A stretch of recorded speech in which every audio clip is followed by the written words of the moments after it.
Ravie de t'accueillir ici à Lette-les-Bains pour la clôture de ce symposium, de ce premier symposium ufologique de la Haute-Vallée de l'Aude.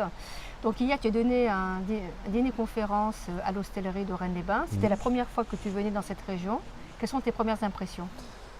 C'est une région qui est très agréable, qui est magnifique. Et moi qui aime la nature, comme tu sais, là c'est un régal, quoi, tu vois. En plus aujourd'hui on a très beau temps. Hier il a plu, c'était un peu plus mitigé, mais là quand je vois le paysage, vraiment je suis comme un poisson dans l'eau, j'ai envie de dire. Et toutes ces ruines aussi, c'est un lieu vraiment qui est chargé d'histoire, on le sent, de mystère.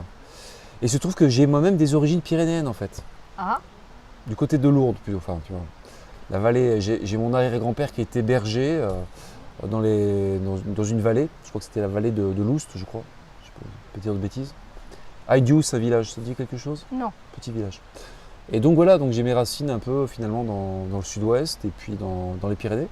Malheureusement, tu vois, j'ai pas mal voyagé partout dans le monde, hein, mais je ne suis pas venu souvent dans les Pyrénées. C'est comme les Parisiens qui n'étaient jamais allés à la Tour Eiffel. Voilà. Alors, hier, il y avait vraiment beaucoup de monde. Et donc, je t'ai présenté parce que pour ceux qui ne te connaissent pas encore, c'est que tu es donc. Moi, je t'ai connu à travers Onura TV, hein, tes interventions qui sont régulières. Et moi, j'apprécie particulièrement tes émissions parce que tu es auteur-enquêteur sur des cas de disparition non élucidés, ce qu'on appelle des cold cases, mais qui présentent toujours un caractère mystérieux ou inexpliqué. D'où est venu ce goût pour ces enquêtes? Il se trouve que moi je suis passionné depuis plus de 20 ans par les affaires criminelles déjà. Et j'ai commencé à écrire des romans policiers, des thrillers. Et puis j'ai toujours été intéressé par les histoires vraies, le true crime, ce qu'on appelle ça en anglais, quoi, les histoires vraies. Je suis fan aussi, tu vois, moi j'adore qu'on me raconte des bonnes histoires, moi aussi. Je veux dire, je suis fan de personnes comme Jacques Pradel, par exemple, tu sais, qui faisait la radio, des émissions à la radio. Christophe Fondelat aussi, avec Faites entrer l'accusé. Pierre Bellemare aussi, bien entendu, à une certaine époque. Et moi, ce qui m'intéresse, ce sont les disparitions, parce que ça me fascine énormément, plus que les affaires criminelles. Si c'est simplement un crime avec du sang, un crime un peu... je trouve que si c'est juste glauque, ça ne m'intéresse pas. Il faut qu'il y ait du mystère. Et dans les cas de disparition, il y a du mystère, parce que dans certaines affaires que j'ai traitées, les gens disparaissent en quelques secondes, parfois presque en présence de leurs proches, on ne les revoit plus jamais. Et pour moi, c'est absolument fascinant. Comment est-ce qu'à notre époque, au XXIe siècle, on peut encore disparaître de la surface de la planète comme ça? Et c'est un véritable calvaire aussi pour les proches, parce que toute leur vie, ils se posent la question de savoir ce qui est arrivé à leur fils, à leur père. Alors là, il y a des cas de disparition en corps et âme, ou alors on retrouve des effets personnels, mais à des dizaines de kilomètres du lieu de la disparition. Ou alors des fois on retrouve les corps, mais on ne sait pas trop déterminer la cause du décès. Mais alors moi surtout, ce qui est fascinant aussi, c'est toujours l'importance du bornage des téléphones portables, d'où la nécessité d'activer la localisation. C'est ça peut être une mesure de sécurité.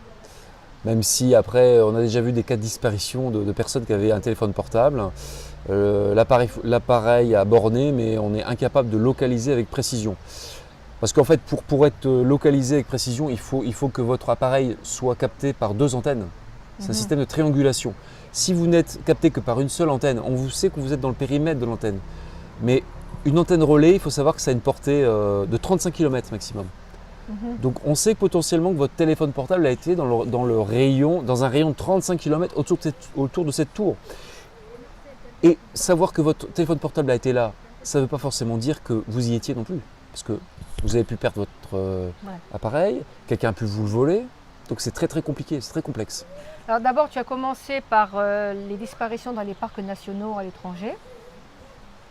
Oui, parce que les disparitions de la nature, moi j'ai beaucoup voyagé d'ailleurs dans les parcs, dans ces endroits-là, sac à dos, parce que j'avais pas beaucoup d'argent, donc je partais sac à dos, avec la tente. Puis c'est le côté aventure aussi qui est très excitant. Et dans ces zones, on se sent vraiment libre. Je trouve qu'on a vraiment un sentiment de liberté, d'évasion. Et j'ai eu des expériences un peu, des souvenirs de voyage un peu troublants par moments dans ces parcs. Et c'est pour ça que j'en suis venu à m'intéresser aux disparitions de la nature aussi. Parce que, comme je dis souvent, les disparitions en ville, 95% des cas sont d'origine humaine. Mais dans les lieux déserts où il n'y a personne, là c'est plus étonnant.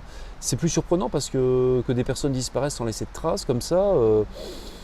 Ce qui est plus étonnant aussi, c'est que parfois, je pense au triangle de Bennington, les personnes disparaissent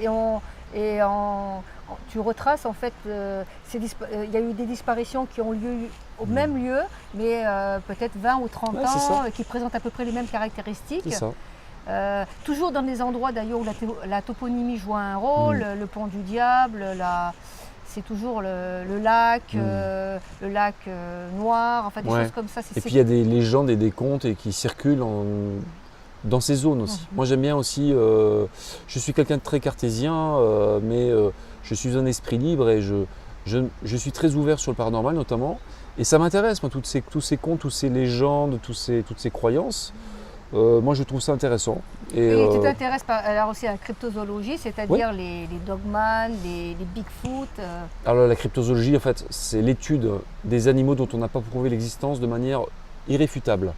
Le plus connu, c'est le monstre du Loch Ness, mais il y en a beaucoup, il y en a partout sur la planète. Effectivement, il y a le Bigfoot qui est très connu en Amérique du Nord, mais il y a le Dogman aussi, il y a des créatures un peu moins connues.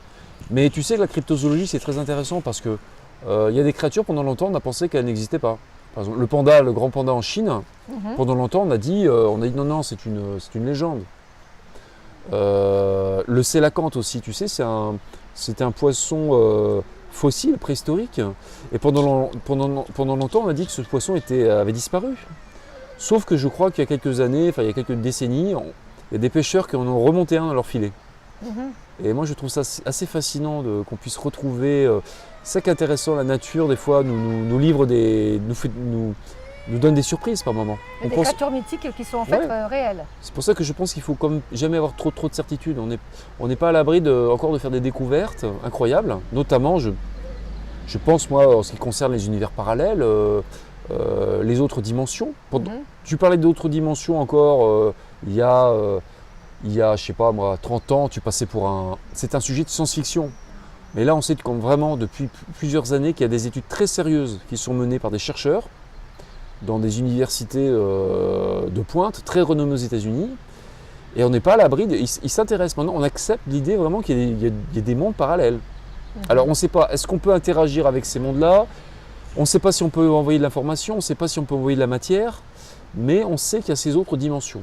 Et ce qui est très intéressant, c'est qu'il y a beaucoup de phénomènes paranormaux dont l'explication pourrait être peut-être interdimensionnelle, notamment les ovnis. Il y en a certains qui nous disent que les ovnis peuvent peut-être provenir d'une autre dimension. Le fait que certains témoins nous racontent qu'ils voient des ovnis par moments changer de forme, ou apparaître et disparaître comme ça. Tu sais, ça pourrait peut-être laisser penser qu'ils proviennent d'autres dimensions. Voilà. Moi, je ne sais pas si c'est vrai, si c'est faux, mais je me dis pourquoi pas. J'attends qu'on m'apporte des preuves, quoi. Donc d'après, tu as fait disparu dans la ville avec des cas célèbres comme celui d'Elisa Lam. Et maintenant, tu t'intéresses à ce qui se passe dans notre hexagone. Et tu as commencé par le sud de la France. Oui, j'avais fait une émission, ça c'était dans mon livre Disparu Monde. Et j'avais parlé de disparition dans la région de Sospel. Et là c'est pareil, quoi. C'est une région aussi qui est riche en histoire. Il y a eu les Templiers, c'est une région qui est magnifique aussi. Et je trouve ça intéressant justement d'explorer un peu l'histoire de ces lieux pour essayer de trouver peut-être une explication au phénomène qui se déroule actuellement. Et tu le fais quand il y a une disparition, tu t'intéresses à l'histoire du lieu? Bah oui, parce que c'est mon angle d'approche, les disparitions. Et justement, je parlais avec une personne tout à l'heure, je disais que ce qui est super avec ça, c'est que à chaque affaire, en fait, ça me permet de parler d'autres sujets aussi, m'intéresser à d'autres sujets, parce que chaque personne est différente, hein. Il y a toutes les catégories sociales. Et ça me permet de parler du contexte, de l'histoire des lieux, des croyances locales. Et c'est très intéressant parce que je découvre de nouvelles choses à chaque fois. Je m'intéresse à la région, je m'intéresse, tu vois, s'il y a des histoires. Et là, pendant ton séjour, est-ce que tu as appris des cas de disparition? Est-ce qu'il y a des gens qui t'ont apporté un certain témoignage?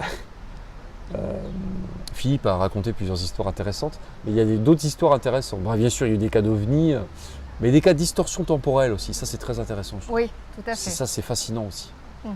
Les gens, tu sais, le cas le plus célèbre, c'est le cas du petit Trianon, je crois, c'est ça. Enfin, c'était deux Anglaises qui se baladaient dans le parc à Versailles et puis qui auraient assisté à une scène directement issue du temps de Marie-Antoinette. Donc elles seraient peut-être retournées dans le passé est revenue. Et parce qu'elles avaient rencontré des hommes en costume, habillés en costume de l'époque.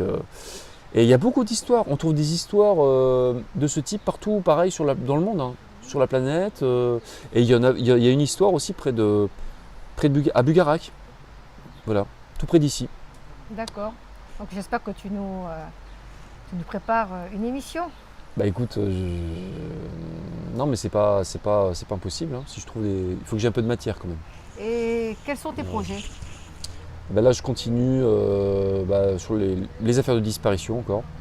Je vais sortir un livre sur les disparitions en mer. Parce que là aussi il y a des affaires intéressantes je trouve. Et je vais continuer parce que je fais des émissions sur YouTube, sur Nurea. Maintenant sur C8, Enquête paranormale. Voilà, Enquête paranormale, ça c'est une expérience de télévision qui est intéressante aussi, qui est sympa. Et puis je continue aussi à côté à écrire des romans, tu vois, j'ai écrit la suite de Climax. Je suis là c'est vraiment de la fiction, là. C'est vraiment pas du tout. Parce que je m'intéresse à beaucoup de choses et voilà. Mais bon, je vais continuer sur les disparitions mystérieuses parce que c'est ce qui me passionne d'abord. Et puis voilà. Parce que en fait, je fonctionne à la passion parce que c'est vrai que je passe beaucoup de temps à travailler sur ces affaires et si je n'étais pas passionné, je ne le ferais pas. Parce que faut déjà que ça me passionne, il faut que ça m'intéresse, il faut que ça m'intrigue et puis que ça me fasse frissonner, tu vois. Il faut que je puisse le transmettre après aux gens. Tu vois, parce que si ça ne m'intéressait pas du tout. Alors tu nous as confié que là tu avais fait une série de conférences sur les mystérieuses disparitions et abductions. Et là maintenant tu vas marquer une pause et te consacrer entièrement à l'écriture. Donc on vraiment te remercie d'être venu et on espère te revoir bientôt ici. Merci beaucoup pour l'accueil.